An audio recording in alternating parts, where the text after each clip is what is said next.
Today, the 7th of September in 1533, Queen Anne Boleyn gave birth to a healthy daughter at Greenwich Palace in London at around 3 o'clock in the afternoon.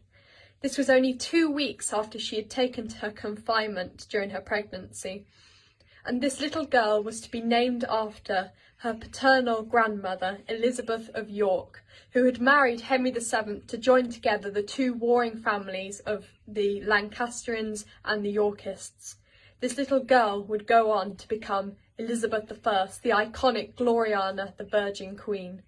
But there was one problem on the day of Elizabeth's birth, because she was not the son that had been promised to Henry VIII by physicians, astrologers and doctors, and by Anne herself. She was a girl, she was not the son and heir that Henry had so desired to have. And because of this, the jousts that had been arranged to celebrate the birth of a son were suddenly cancelled, and the announcements that had already been printed announcing the birth of a son were changed from prince, adding an S, to change it to princess.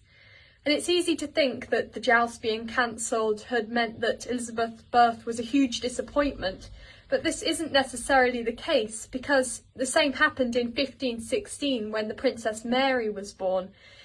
Jousts were cancelled, and this was because the birth of daughters were often low-key events compared to the birth of sons. And Henry took great pride in his daughter, and he relished in the fact that Anne had carried a daughter to term, and this gave him promise for the future when so many pregnancies ended in miscarriage.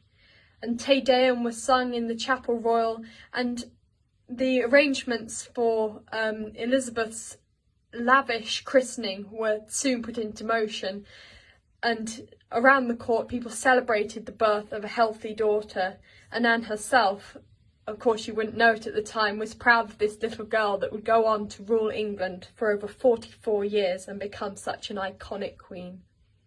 So happy birthday, Queen Elizabeth I.